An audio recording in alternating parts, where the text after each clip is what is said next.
Today, you'll learn the difference between managing and leading and the three traits that instantly elevate your impact: integrity, empathy, and courage.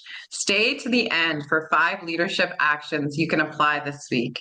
My guest today is David Cohen. He is back to talk about all things leadership. He's a businessman and the founder of DS Cohen and Associates, the author of 3 books.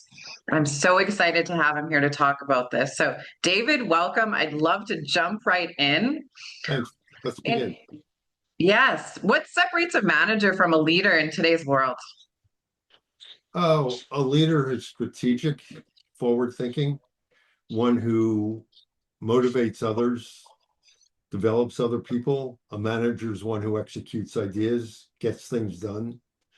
A manager is one who thinks about what's happening now. A leader is about one who's anticipating the future. Yeah, I've always heard the best leaders are like strategic planners and they can see like 10 years into the future.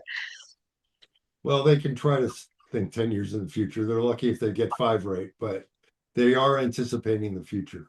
They are Mm, anticipating, as Wayne Gretzky would say, they're anticipating where the puck is going, not where it is. mm. Yes. It's like visualizing a pool table when you're trying to make a pool shot and visualizing the shot after the one you're about to make. Is that kind of what it's Right. like? Yeah, it's setting it up. Hmm. So part of what you teach is that leadership starts with integrity. So what does that mean? And how could someone be able to tell if they're out of alignment? Well, to me, integrity is the sum total of living one's values.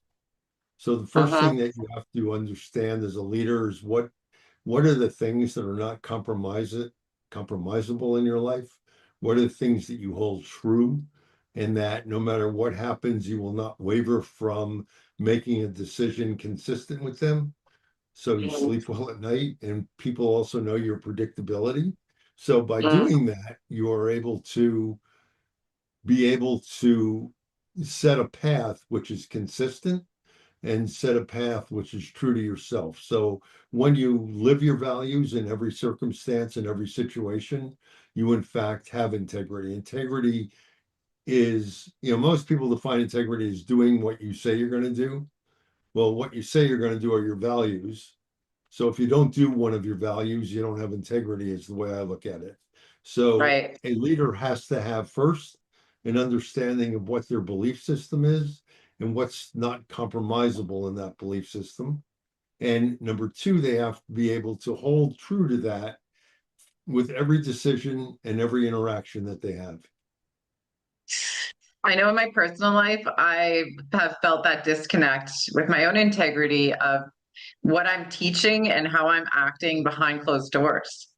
And when I was like, well, I've got to practice what I preach too. If I'm telling someone to do something because it's going to help them, but I'm not doing that, it didn't feel good. You can feel that disconnect, that alignment flip. And then that just builds that alignment. Can you give us a little bit of maybe a practical example of what integrity looks like inside a business on an ordinary day?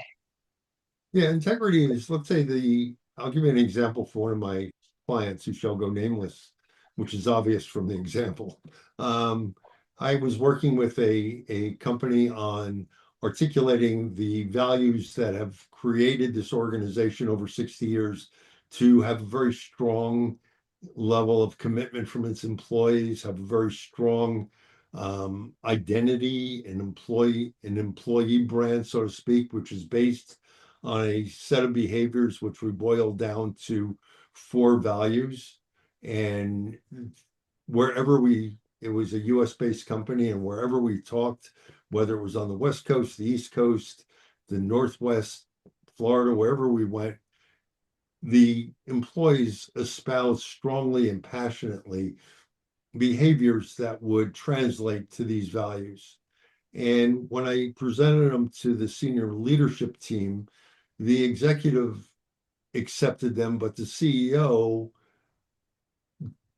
didn't necessarily fully accept them. He Mhm. was new to the organization. And what happened was one of the people on his executive team didn't really live the values and was creating, allowing her direct reports then in turn not to live the values. And when they interacted with other people in the organization, there was conflict in the way decisions were made, what information was shared, wasn't shared. And when it was brought to his attention that he had to hold this person accountable for those values, he said she was being very successful, and therefore he would just let her do what she wanted because values are aspirational. And I said, Mm, well, once you articulate them, you create an expectation that people are going to live by them. And once people have that expectation, they get disappointed when they others don't live by them. And since they see it's coming from the top, they become very disheartened because these are truly not values that we articulated to find out something new about the organization.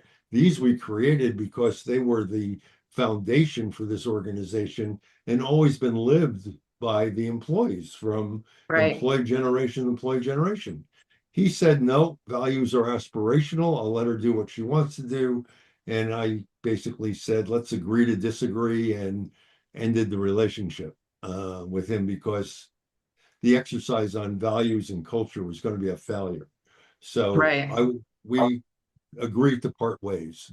That's an example of when leaders will say one thing and do something else. Uh, Another example, I was working with a town in Ontario.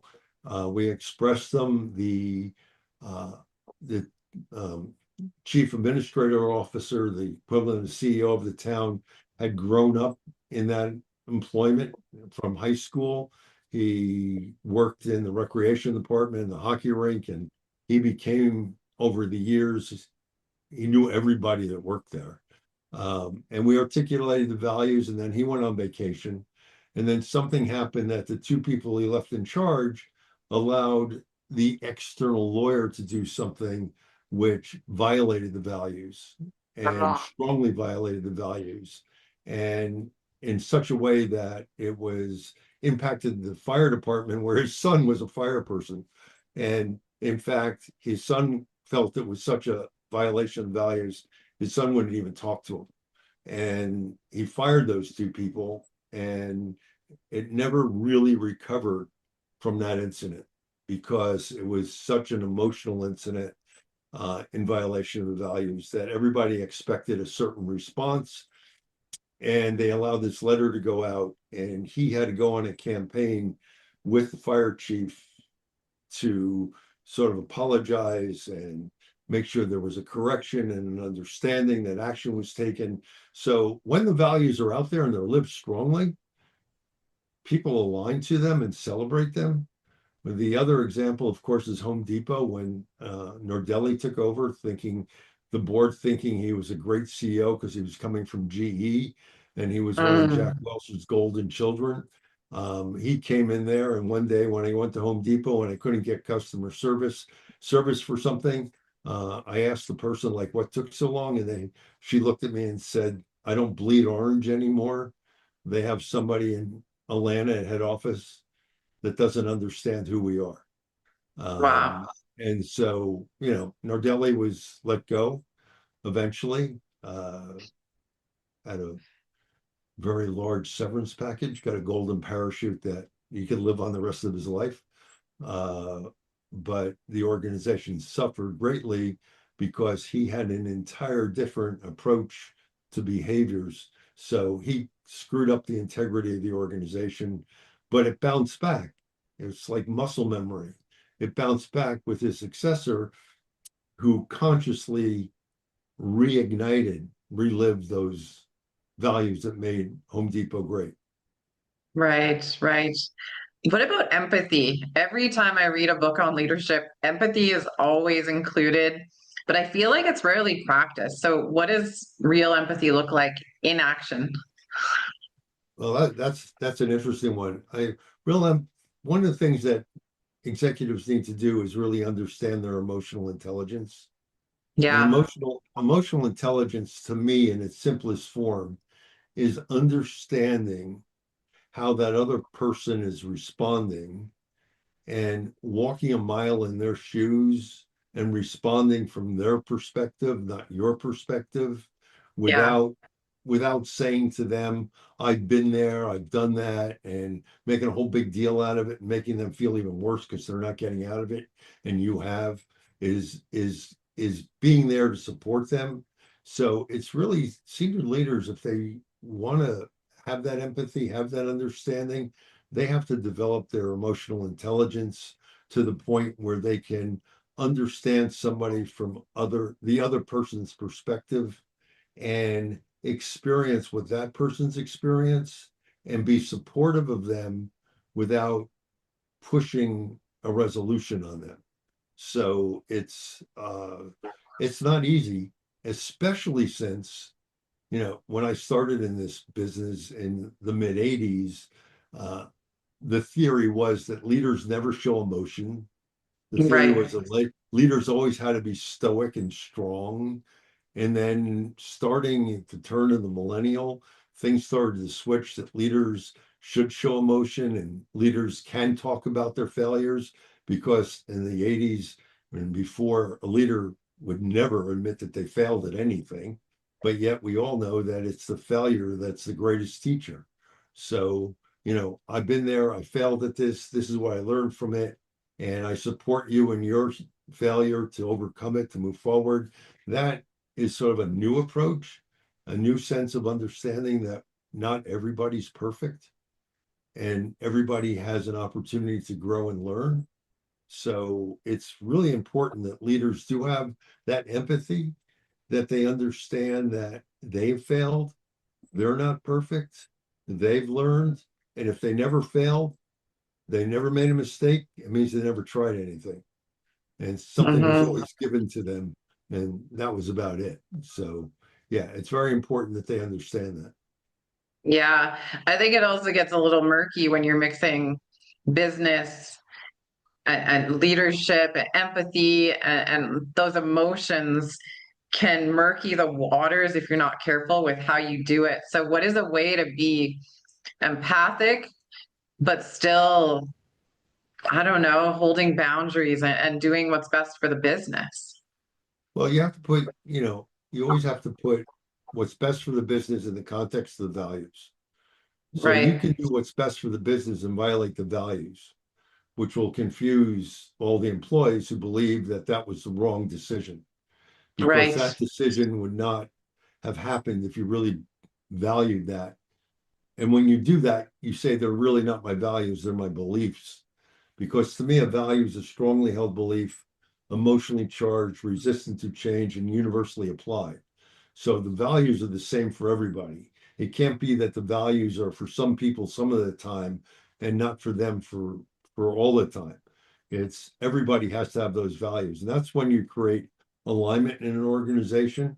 That's also, we know from research and from history, that organizations that live their values outlast and outperform organizations who don't.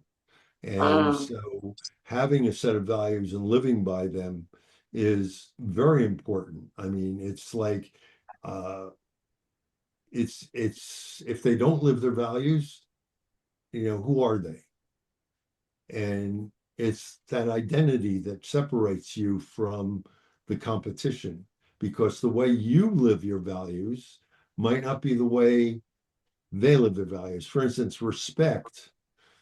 If I say respect to somebody who grew up in Winnipeg, or somebody grew up in Miami, or somebody grew up in Oshkosh, North America, we might have a similar understanding of what respect is. right. And respect is, telling the truth. Respect is speaking your mind. Respect is being polite, but telling somebody they're wrong, to help them grow or whatever it might be. However, if I'm in Southeast Asia and I'm in a meeting, respect, if I disagree with the boss, is not saying anything, is not Hmm. speaking up, because I need to make sure that I save face and he saves face in order for us to get along and move forward. And if I create an embarrassing situation for my boss, my colleagues are not going to talk to me. because Wow. I'm now tainted. So Right. respect there is very different. Respect in the Gulf region is to make a decision after you socialize everything. It comes from a tribal background. It comes from a culture of a strong, powerful culture of collectivism, and from that point of view. So respect is before you come up with an idea, is try it out with a lot of people and get everybody on board before you bring it forward. Even if you think the direction's wrong, don't say it until you've done your homework and gotten everybody aligned with it. Uh, so if I were at a meeting in Asia and I disagree, or Southeast Asia, and I disagree with my boss, I'm going to keep quiet. I'm going to nod my head. And that's why Westerners get confused with people that come from there, because they nod their head yes, which means I heard you. I might not agree Right. with you, but I heard with you. And but if I was a Western and I saw that happening in a meeting, my assumption right away is I agree with you. They agree with Yeah. me. Great. They're going to go do it. And then I get Yeah. confused because they haven't. Uh, then if I am at a meeting and we've agreed to something, and I expect somebody from, let's say, one of the Gulf states to go ahead and do it, and they haven't started yet because they haven't socialized it with everybody. Now I'm Right. frustrated that my team has already started on it and they're waiting. Here in North America, if I disagree with the boss, but don't tell them, they find out later and I had a good idea, they're going to say, why didn't I speak up at the meeting? Right. Why didn't I just, and not even raise my hand, just speak up at the meeting? And so there are three different definitions of respect. And that's what happens when organizations, you know, try to copy somebody else's values, somebody Mm. else's culture, which is based on their values, but they have different behaviors that define the values, and they impose the wrong behaviors on the organization. The employees just don't line up. They're Yeah, they not don't a know what to success. do in a sense. They don't know if they're coming or going and what they should be doing and how they should be acting. Yeah, they say they respect me, but they don't act that way. They Yeah. say that, we we value risk taking Yeah. until I lost a lot of money and they fired me. Well, they don't really value risk taking. They Right. value intelligent risk taking or calculated risk taking, which means I've already figured out it works and therefore it's not a risk. Um, Right. it's really, it depends on the organization what those behaviors are. And those behaviors are usually traced back to the founders of the organization. Mm. Yeah. So let's talk about courage. Something you say is that courage defines modern leadership. So, can you talk about that? Well, courage is about doing the right thing. Courage is about doing, the example would be at Patagonia. The woman who was in charge of Patagonia refused to do certain things.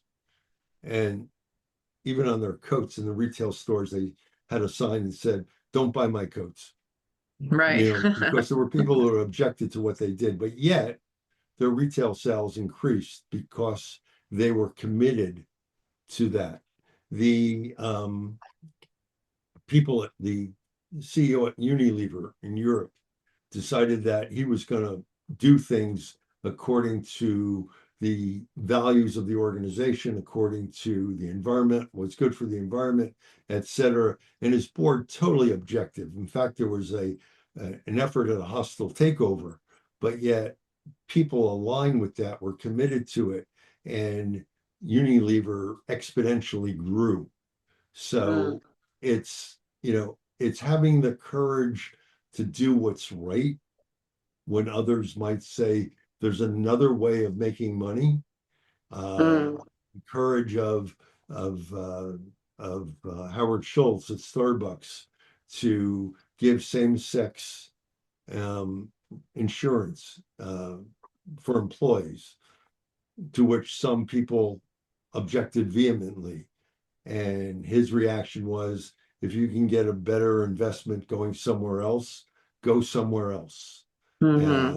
The value of the stock had only increased at that time 34% that year. So obviously doing what's right outweighs what might be doing what's popular, or Hmm. outweighs what might be what some think, "Oh, we have to do this to make money."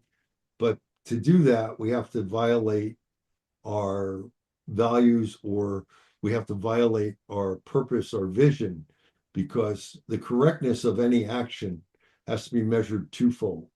Will it keep us consistent with the values, and will move us towards our vision or purpose? If it won't move us to our purpose, why are we doing it? And if it's going to cause us to violate our values, definitely should not do it. So, Mm. and that's why I always find it interesting when people do strategic planning. Leaders often will fall into the trap of saying, we're going to do a new strategic plan. It's been 5 years, we'll do a new one. And they come up with a new one. And then they say, well, we have to come up with a new vision, and we have to come up with a new set of values to support that plan. That's the opposite of what should happen.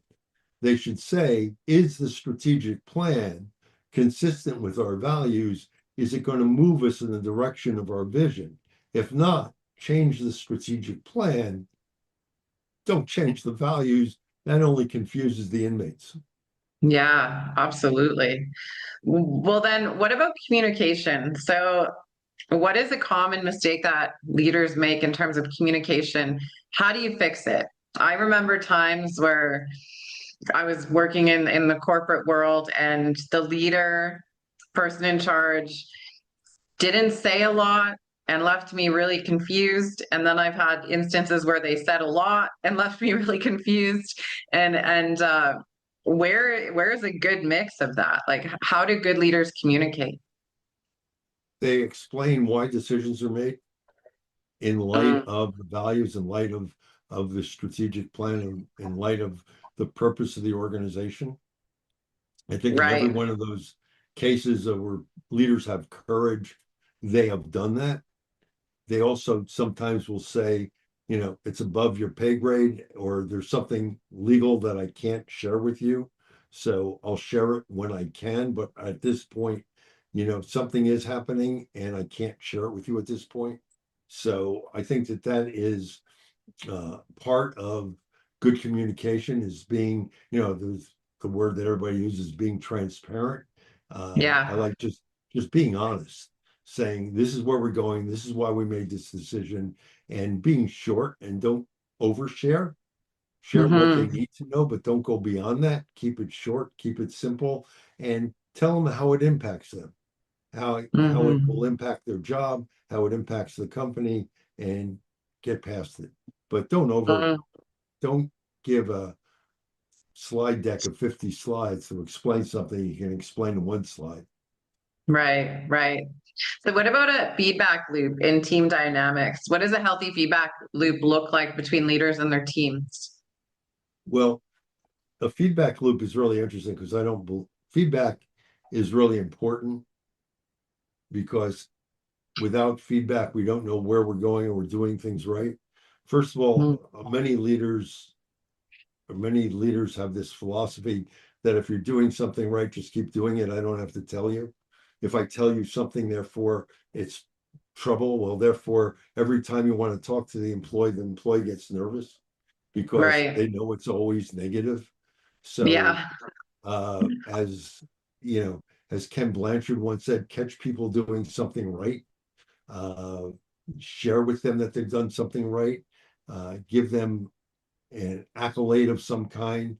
Uh, you don't have to give people rewards, because leaders need to find what is the intrinsic motivator, not the extrinsic motivator, because extrinsic motivators become expectations that, oh, I get a bonus every year for the last 5 years. So now I'm angry because I didn't get a bonus this year because we're not doing well. It wasn't my fault. So there's a whole attribution theory that goes to, it's the company's fault. Therefore, I'm not optimistic. I'm not motivated. But if it was an intrinsic thing, if it was something that made me feel good because I desired it, therefore, leaders have to know their employees then, Right. whether it's a manager, whether it's a leader, you have to know what your employees are driven by, what motivates them, what makes them feel good about themselves, and you got to focus on it. I've often, I joke about it. A leader goes out or a manager goes out into the cubby area wherever people are working and says to Lisa, I want to see you in my office right away. And everybody around says, ooh, Lisa's in Yeah. trouble. All right. And then they come back, you Then they come stick back their and say, ear to the wall because they want to try yeah. and listen. And you come back and everybody's saying, oh, what'd you do wrong? What And Lisa happened? Yeah. says, he congratulated me for doing this great work on this project. I didn't even know he knew I was doing that work. I feel really Yeah. good. Well, now all of a sudden, everybody wants to do that and everyone wants to Yeah. get that recognition. So now the leaders got people focused on doing the right thing. So feedback has to be positive, it has to be future focused, helpful. It can't be focused on what you did wrong because I can't change that, but it needs to be focused as some call it feed forward. It needs to be Hmm. focused on what can you do next time you're in this situation that might help you be successful. Give them 3 or 4 options because people love autonomy. So Hmm. give them the ability to choose what it is that they want to do to help them be successful. Encourage them to seek out other ideas from others who are successful and then choose their own path forward. But the key is to check in with them. The key is to say at the end, you know, let me know how it turned out, or let's talk in 3 weeks to see where it's going. And what else can I do to help you? Too many leaders don't say at the end of a conversation, let me know what I can do to help you. Um, and that's something that they have to be able to do. They have to be able to um, let people know what it is that they're there to help. And too many Hmm. leaders forget that it's in their job description to develop staff, Yeah. not do the job. Once Hmm. you're promoted, what got you to that position or the behaviors that were successful in that position. In the next position up, there are a new set of behaviors. Well, one of those new expectations is to work on helping people be successful. You didn't have to Hmm. do that necessarily as an individual contributor, but now you're a supervisor, you're a manager, you're supposed to help people grow. And Right. so, it's an inverse proportion. The more senior you are in the organization, the more your leadership grows, the less you're, uh, the less you're supposed to be doing the work, then you're supposed to be managing the work, and then you're supposed to be visioning what the work will be. So Hmm. the further you get away, the more you're supposed to be developing people and giving people ideas on what can be done and what needs to be done, not doing the work for them. Right. Well, let's talk a little bit more about the life of a high performance leader. So there's tons of information coming at them. There's so many distractions, decisions to make. So what are some rituals that high performance leaders can do to stay in a focused, grounded state? Well, one is to find time to think, is, Find time to think. set aside time where you think about what you're doing, where you are quiet and and reflective. A lot of leaders don't do that. They're just always going, going, going. Uh, Another thing which I remember one leader I was working with used to complain that I'd be at a meeting and I throw out an idea as a suggestion for discussion, and 2 days later I find out the team started to work on it. And I Mm. wasn't even interested in working on it. I just thought that it would generate new ideas and take it somewhere else. And all of a sudden whatever I say, leaders have to remember that, or especially CEOs have to remember that great responsibility comes with that CEO title on their business card, and Yeah. that people hang on to those words. And therefore, you have to be very careful on how you express what you want so people don't take it as they take it as an idea to be discussed, not as something to act on. Right. Leaders have to understand that they have to give optimism. They have to be positive. They can't attribute everything negative to something that is internal to themselves. Uh, Mm-hmm. it's you know it's that learned optimism that will get them to motivate other people, to help other people move forward.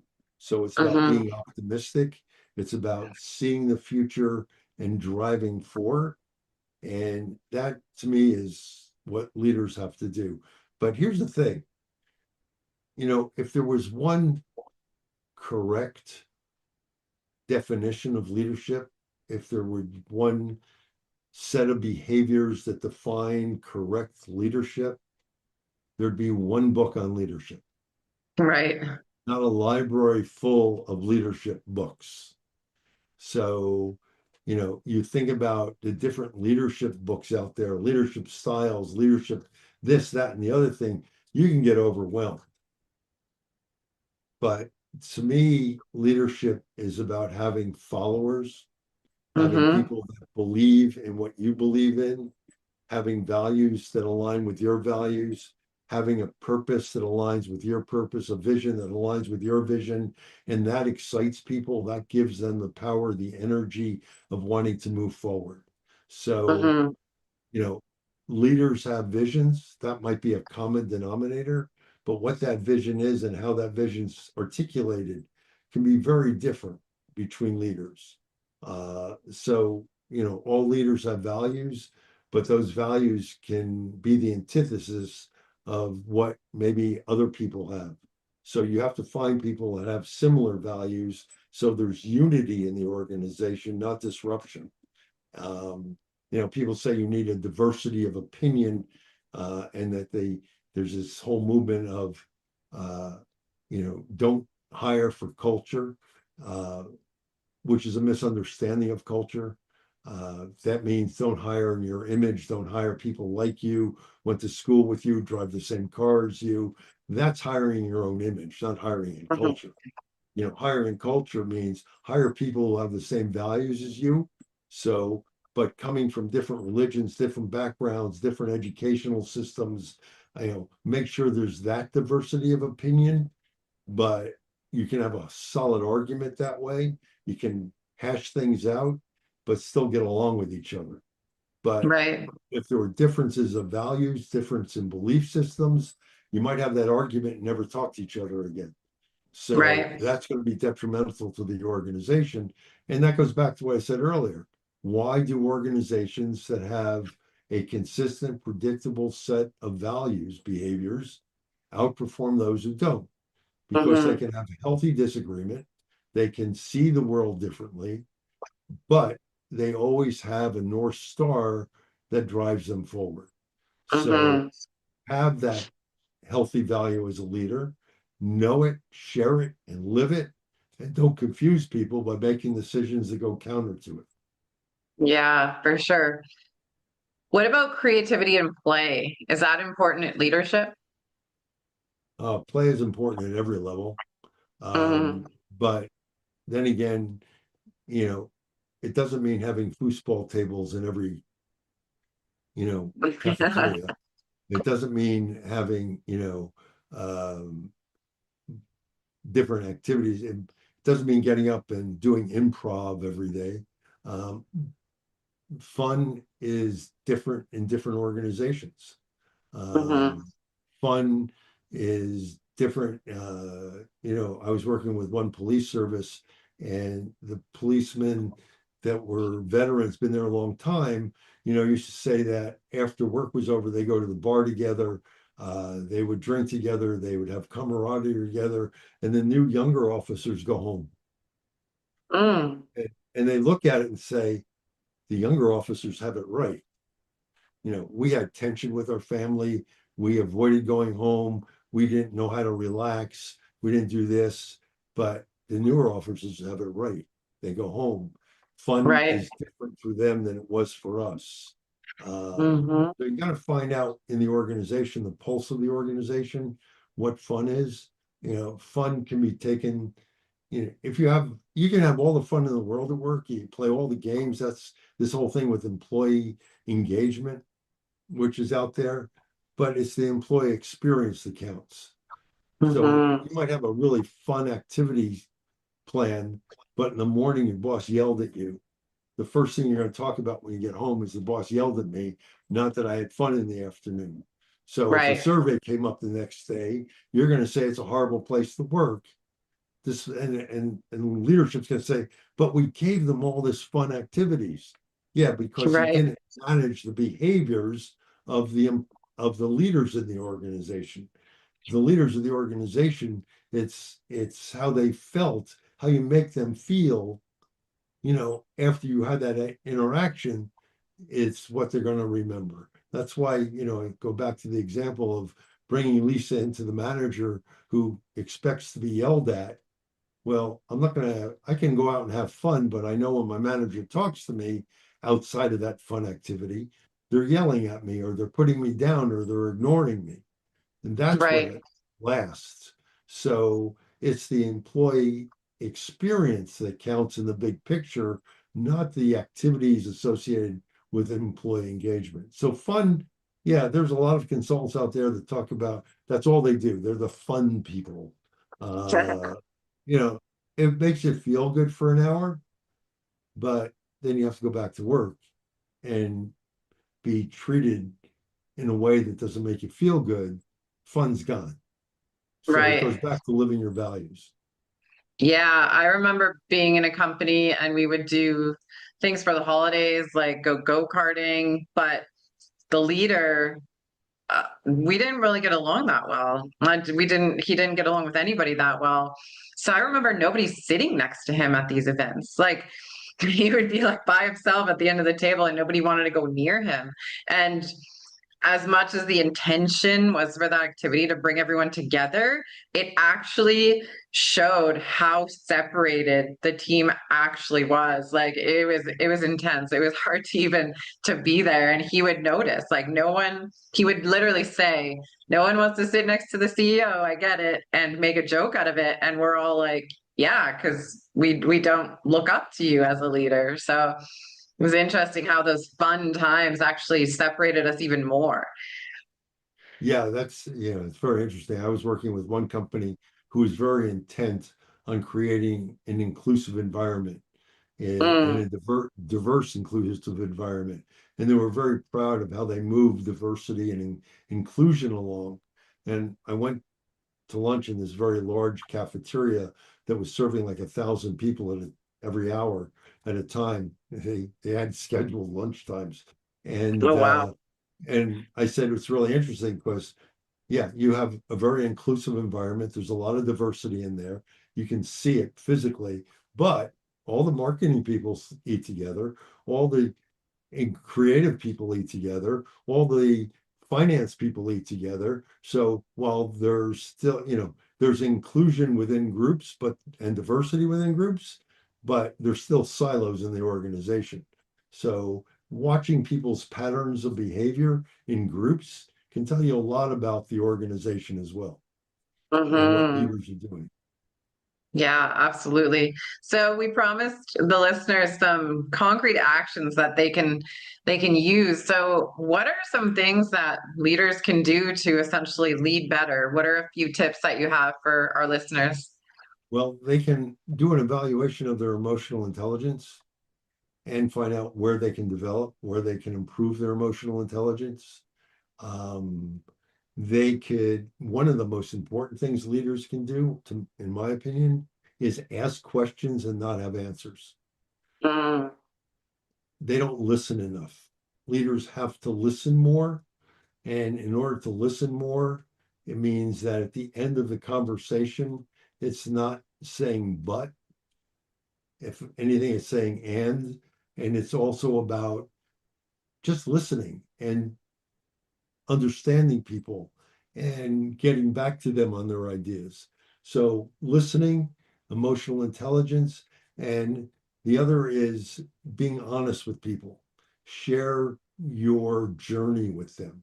Share how you've learned. Share, make learning acceptable by sharing how you learn. Make growth, professional growth acceptable. And the other thing that leaders have to do is realize while they're investing in development for, regulatory learning, what's must be done, or on skill and knowledge, technical learning, skill development, which is a big thing now, they ignore the hard stuff, which is the soft skills. And they need to invest in helping people develop their capability of communication, of understanding, of listening, of being able to understand different situations and their own empathy. So few organizations do that they do it often for high potential, but they don't do it for other leaders. They definitely don't do it for frontline staff. And they have to start developing leaders at the front line, because everybody leads. If you put people in a group, there's a leader, there's team dynamics, group theory. A leader will always emerge. And so Yeah. you should always at every level be developing these people. And people don't Yeah. invest. Yeah, I agree. Even in like just if you're not a leader, someone in the group is always going to take control and become the leader. Yeah, somebody will emerge. There's that Yeah. informal leader that Yeah. the team relies on because they have a relationship with their boss, or they have a relationship with other people. And so we rely on that person uh, to lead. And at the front line and at senior leaders, somebody's always emerging as the informal leader. Develop those people, give them opportunity to grow. People don't Hmm. invest. The first thing cut in a budget is the development budget for soft skills, when it probably should be the last thing that's cut. Mm. David, this has been such a fun conversation. Tell everyone more about what you do and where they can find you. Well, I work with organizations on leadership values, identifying what the authentic values are of the organization, and how they interplay in all aspects of talent management. And I recently wrote a book, Selecting the Best, fostering a workforce driven by values for lasting success. In the book, I talk about values and how values can be used in the selection and promotion process to identify people who fit the culture of the organization, the values. It's a new book, recently came out, which is really could help people understand the power of organization success by having people align with the values. They can find me on LinkedIn, and they can also find me on my website, which is sagltd.com, and be in touch. I love to talk about things. Nice. Thank you so much for being here and talking about all things leadership. Thank you very much. And to our audience, if you loved what you heard today, please do not forget to like and subscribe. Stay tuned for more, and we will have the links in the show notes for you to have easy access to David's information. Until next time, take care, everybody.